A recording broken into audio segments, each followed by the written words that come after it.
नमस्कार कृषि साथियों, एक बार फिर से आपका गुरुवाणी इंस्टीट्यूट के ऑनलाइन प्लेटफॉर्म पर स्वागत है।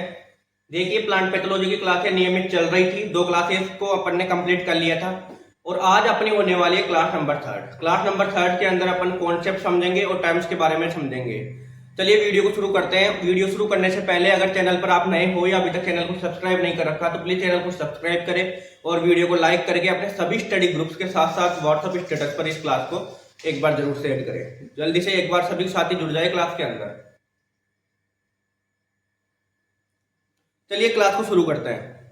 देखिए, अपना सब्जेक्ट का टाइटल क्या हो जाएगा? फंडामेंटल्स ऑफ प्लांट पैथोलॉजी चल रहा था। 2 क्लासेस अपन ने कंप्लीट करी। क्लास नंबर 3 आज आपकी हो जाएगी। देखो, सबसे पहले अपन बात करते हैं टर्म्स के अंदर, यानी कि टर्म्स एंड कॉन्सेप्ट। इसमें देखो, डिजीज यानी कि रोग, जिसे अपन व्याधि बोलते हैं या असामान्यता बोलते हैं। डिजीज को अपन रोग बोलते हैं, व्याधि बोलते हैं और असामान्यता भी बोलते हैं। देखिए, पौधों में होने वाली असामान्य स्थिति, पौधों के अंदर जितनी भी असामान्य स्थिति होती है जो कि जैविक और अजैविक कारकों द्वारा होती है। जैविक कारक जैसे प्रोटोजोआ, बैक्टीरिया वगैरह हो गया। अजैविक कारक जैसे कोई न्यूट्रिएंट्स वगैरह की कमी से हो गया या ज्यादा न्यूट्रिएंट्स दे दिए तब भी हो जाता है। कभी नाइट्रोजन की कमी से पौधे पीले पड़ जाते हैं, तो वो चीज हो जाती है यहाँ पे। तो रोग किसे बोलेंगे अपन? पौधों में होने वाली असामान्य स्थिति जो कि जैविक और अजैविक कारक दोनों द्वारा होती है। नेक्स्ट अपन बात करते हैं लक्षण, जिसे इंग्लिश में बोलते हैं सिम्टम। देखो, लक्षण क्या होता है? जो रोगग्रस्त परपोषी पौधा है, आप तो इतना याद रखो कि रोगग्रस्त पौधे जिन पर रोग का प्रत्यक्ष प्रभाव दिखाई देता है, प्रत्यक्ष दिखाई देने वाला प्रभाव, यानी कि कोई भी ये पौधा है मान लीजिए आप, तो इस पौधे में मान लो रोग लग गया तो इसमें ऐसे लक्षण दिखाई देंगे जो जैसे कि असामान्य स्थिति होना या पौधे का पीला पड़ जाना, पौधे पर सफेद रंग का चूर्ण जमा हो जाना। ये क्या होते हैं? पौधे के लक्षण होते हैं साथियों, सिम्टम जिसे अपन इंग्लिश में बोलते हैं। आई होप आपको समझ में आया होगा। सेकंड नंबर पे देखो चिन्ह, जिसे अपन इंग्लिश में साइन बोलते हैं। चिन्ह क्या होते हैं? तो कोई भी पौधा है, इसके रोगग्रस्त भाग पर उत्तकों या उत्पादों का दिखाई देना। समझने की कोशिश करना आप। यहाँ पे देखो, ये कोई प्लांट है, ये कोई प्लांट है और ये कोई रोग कारक है। अब जैसे सफेद मक्खी वगैरह हो गया और ये यहाँ पे आके लग गया और यहाँ पे तने को खराब कर दिया, इतनी दूर में तने को खराब कर दिया। अब अपन को देखने को मिला कि जो ये वाली पत्ती है ये नीचे ऐसे लटक गई, तो ये क्या होगा? इसका लक्षण होगा।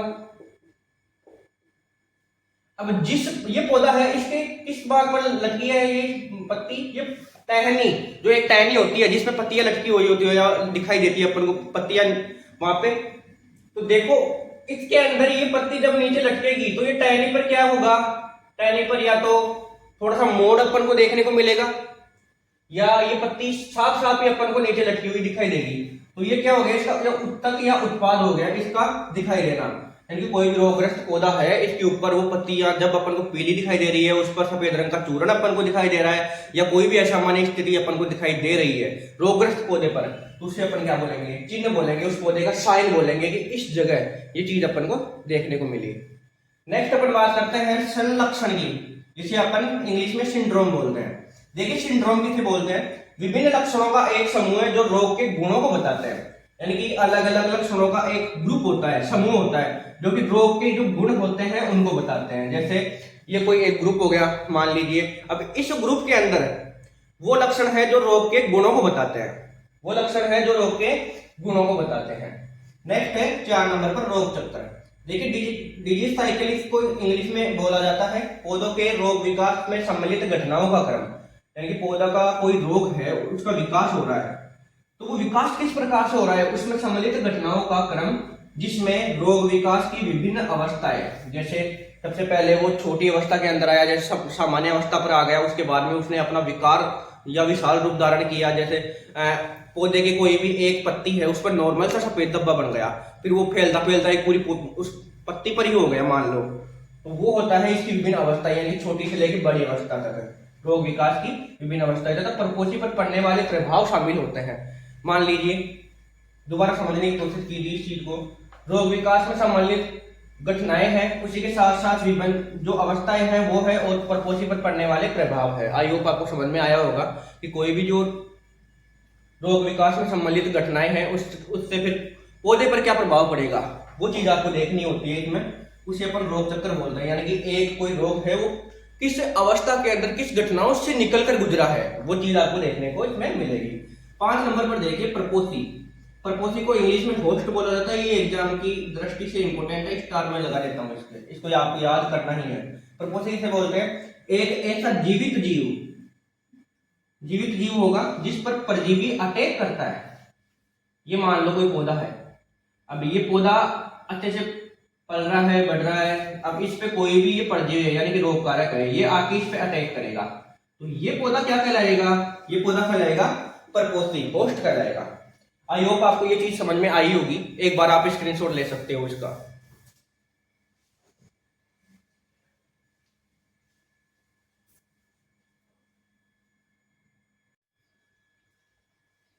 साथियों नेक्स्ट अपन बात करते हैं। नेक्स्ट देखिए परजीवी की बात, जब अपन बात कर लेते हैं, परजीवी को बोलते हैं अपन पैरासाइट बोलते हैं इंग्लिश में। पैरासाइट इसको इंग्लिश में बोला जाता है। देखो ऐसा जीव जो कि दूसरे जीवित जीव से पोषण प्राप्त करता है, यानी कि ऐसा जीव होता है जो कि दूसरे जीवित जीव से पोषण प्राप्त करता है, उसे अपन क्या बोलते हैं? परजीवी बोलते हैं। अब देखिए परजीवी के कितने भाग होते हैं, कितने टाइप का होता है? ये 4 टाइप का होता है। 4 भागों में इसको अपन डिवाइड करते हैं। पहला है विकल्पी परजीवी, जिसे इंग्लिश में ओब्लिगेट पैरासाइट बोलते हैं। देखिए विकल्पी परजीवी क्या होता है, ये आपके डेफिनेशन का जो क्वेश्चन है उसमें पूछी जाती है ये चीज, तो इसको अच्छी तौर पे आपको पढ़ना है ताकि आपको डेफिनेशन का क्वेश्चन नहीं छूटे। देखिए विकल्पी परजीवी की अपन बात कर रहे हैं, तो ऐसा जीव जो प्राकृतिक अवस्था पर केवल जीवित जीव पर ही बढ़ता है, यानी कि ऐसा जीव जो कि केवल और केवल जीवित जीव पर ही बढ़ सकता है, इसके अलावा नहीं बढ़ सकता, तो उसको अपन क्या बोलते हैं? ओब्लिगेट पैरासाइट या विकल्पी परजीवी। आई होप आपका एक चीज क्लियर होता है, यानी कि जीवित जीव पर ही बढ़ेगा। नेक्स्ट है विकल्पी परजीवी, जिसे इंग्लिश में क्या बोलते हैं? फैकल्टिव पैरासाइट बोलते हैं। विकल्पी परजीवी को फैकल्टिव पैरासाइट बोलते हैं। अब देखिए ऐसा जीव जो कि मृत जीवी होता है, शुरुआत में कैसा होता है? मृत जीवी होता है, परंतु उपयुक्त जीवित जीव प्राप्त हो जाने पर वह परजीवी बन जाता है। समझने की कोशिश करना, ये केवल और केवल मृत जीवी होगा शुरुआत में तो, लेकिन जैसे ही इसको उपयुक्त जीवित जीव मिल जाएगा तो ये क्या बन जाता है? परजीवी बन जाता है कि भाई साहब जीवित जीव को भी मैं ही खाऊंगा और मृत जीव को भी मैं ही खाऊंगा। तो ये होता है आपके विकल्पी परजीवी। 3 नंबर पर, यानी कि 3 नंबर पर देखो विकल्पी मृत जीवी। विकल्पी मृत जीवी किसे बोलते हैं? देखो यह परजीवी होता है, ये इसका उल्टा हो जाएगा। ये शुरुआत में परजीवी होता है, लेकिन परजीविता के अभाव में, यानी परजीविता नहीं हो, कोई परजीवी जीव नहीं हो, तो ये मृत जीवियों से अपना पोषण प्राप्त करता है। ये इसका उल्टा हो जाएगा सेम। विकल्पी परजीवी का उल्टा कौन है? विकल्पी मृत जीवी है।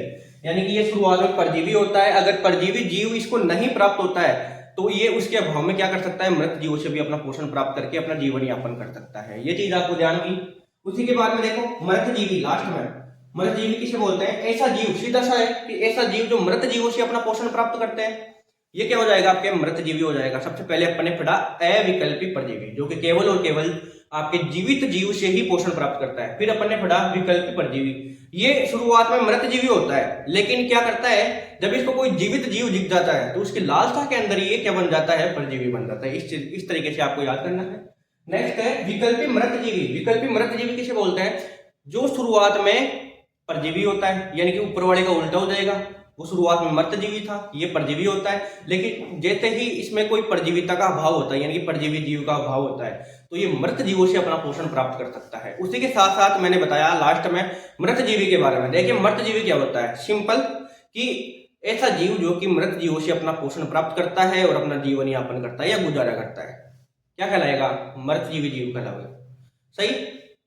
अब अपन नेक्स्ट बात करते हैं साथियों, तो देखिए नेक्स्ट उत्तक से की बात करते हैं अपन, नेक्रोसिस की बात करते हैं। देखो नेक्रोसिस क्या होता है? तो जो पादप कोशिका होती है या उत्तक होते हैं, उनकी क्या हो जाती है? मृत्यु हो जाती है। यानी पादप कोशिका या उत्तकों की मृत्यु को क्या बोलते हैं? उत्तक से या नेक्रोसिस बोलते हैं।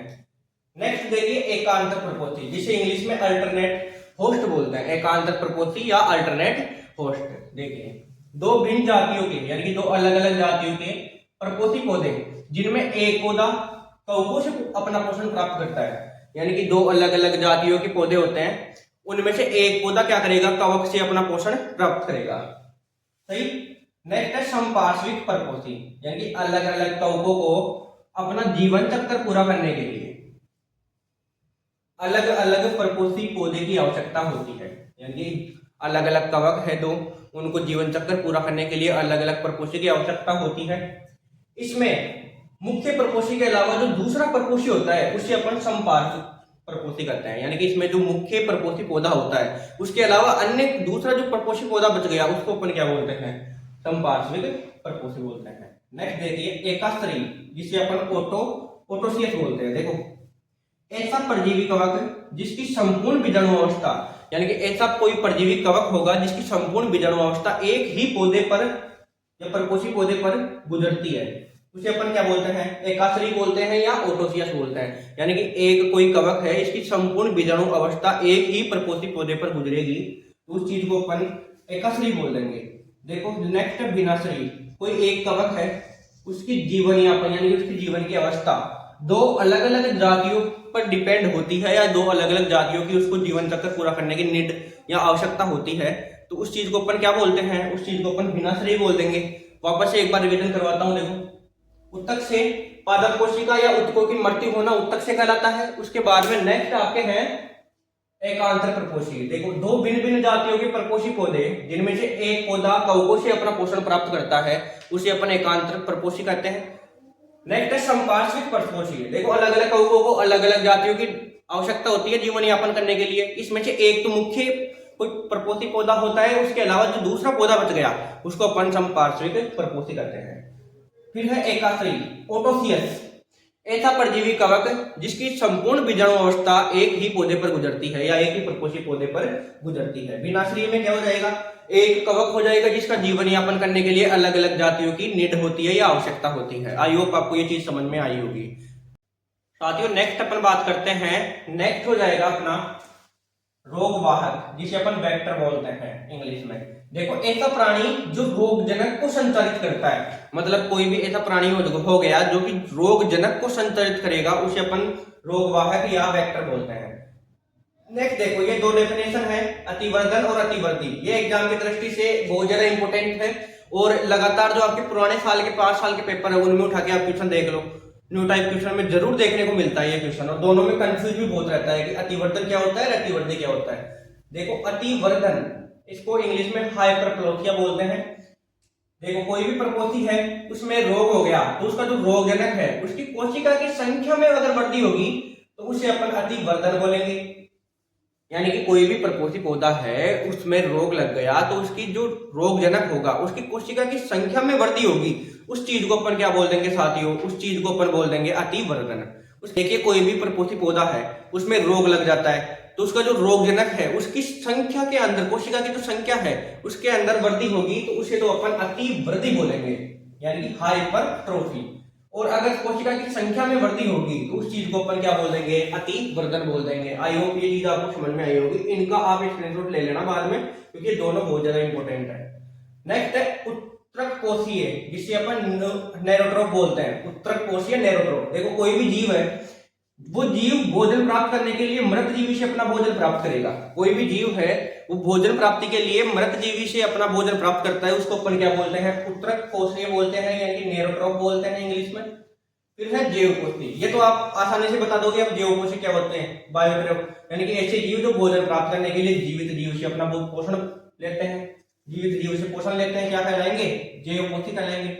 नेक्स्ट है पैथोवार, ये क्वेश्चन भी डायरेक्ट एग्जाम के अंदर पूछा गया है, 2 से 3 बार एग्जाम के अंदर पूछ लिया गया है। पैथोवार क्या होता है, तो जो जीवाणु होता है, जीवाणु इसकी रोगजनक की जो जाति है उसका उपविभाजन, कोई भी जीवाणु है उसकी रोगजनक की जाति है उसका उपविभाजन, जैसे पैथोवार सीट्राई हो गया, ये एग्जाम्पल आपने देखे होंगे, ये क्या होता है, पैथोवार कहलाता है। नेक्स्ट है पृथक्कीकरण जिसे आइसोलेशन बोलते हैं इंग्लिश में। पृथक्कीकरण को इंग्लिश में क्या बोलते हैं साथियों, आइसोलेशन बोलते हैं। देखो कोई भी प्लांट है, अब वो प्लांट के अंदर कोई भी रोगजनक हो गया, अब उस रोगजनक को अलग करने के लिए क्या करेंगे, अपन पोषक माध्यम में उसका संवर्धन कर देंगे।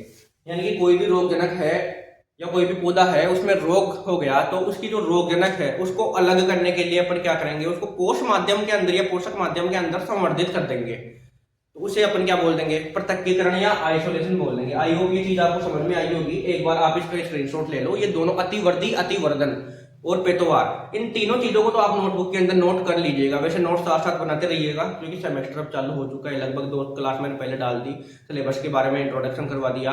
उसी के साथ साथ जल्द ही आपको एंटोमोलॉजी की क्लास भी मिलने वाली है। तो ये जो चीज है पृथक्कीकरण तक, जैसे एक तो अतिवर्धन हो गया, एक अतिवर्धी हो गया, एक पेटवार हो गया, इन तीनों चीजों का आप स्क्रीनशॉट ले लो। वैसे पूरे का आप स्क्रीनशॉट ले लो, लेकिन इन 3 चीजों को आप अपने नोटबुक के अंदर नोट कर लेना। ये क्वेश्चन रिपीटेड होंगे, दोबारा आज ही सुन लो, रिपीटेड होंगे ये क्वेश्चन अतिवर्धित और अतिवर्धन, क्योंकि दोनों के अंदर बहुत ज्यादा कंफ्यूज होता है। अतिवर्धन के अंदर क्या होगा, जो रोगजनक है इसकी कोशिका की संख्या में वृद्धि होगी, और अतिवर्धी में रोगजनक की कोशिका की जो आकार है उसमें वृद्धि होगी।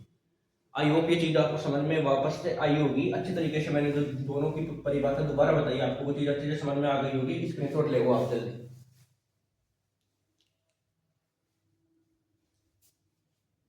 साथियों नेक्स्ट अपन बात करते हैं, तो नेक्स्ट देखिए प्रतिजैविक, जिसे इंग्लिश में एंटीबायोटिक बोलते हैं। ये वर्ड सबने सुन रखा है, एंटीबायोटिक।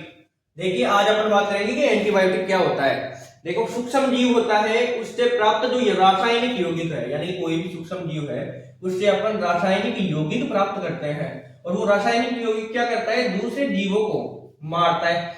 जैसे आप एक चीज बताओ मेरे को, कॉटन के अंदर पिंक बोलवर्म होता है, अब उससे वो जीन वगैरह निकालकर फिर बीटी कॉटन का निर्माण किया गया। वो किस तकनीक से किया गया, वो इसी तकनीक से किया गया था, एंटीबायोटिक वाली से।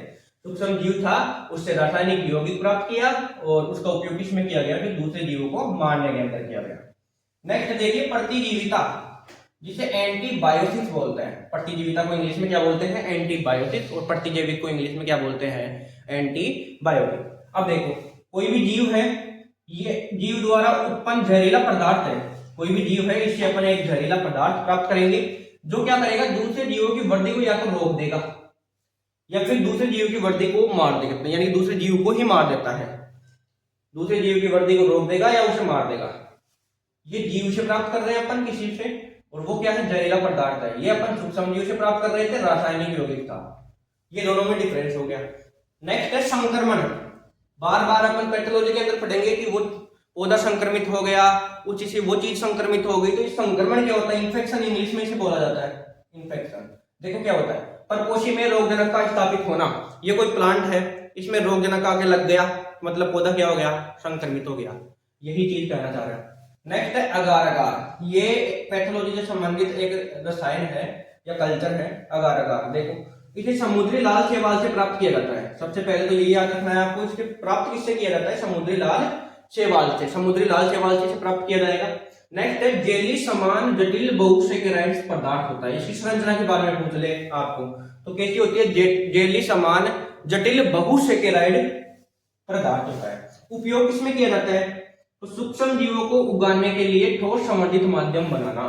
सूक्ष्म जीव को उगाने के लिए ठोस संवर्धित माध्यम इसी से बनाए जाते हैं। तो आज की क्लास के अंदर अपनी इतनी ही बात करेंगे, ये टॉपिक यही कंप्लीट होता है। अब नेक्स्ट टॉपिक अपना चलेगा, तो तब तक के लिए जय जवान जय किसान। नेक्स्ट आपकी क्लास अब जल्दी से आने वाली है एंटोमोलॉजी की। तब तक के लिए यूट्यूब चैनल गुरुवाणी इंस्टीट्यूट पर आप बने रहे, ऐसे ही प्यार दिखाई जैसे पहले पिछले वाला जो चैनल डिलीट हुआ था उसके अंदर आपने दिखाया। मिलते हैं नेक्स्ट क्लास में।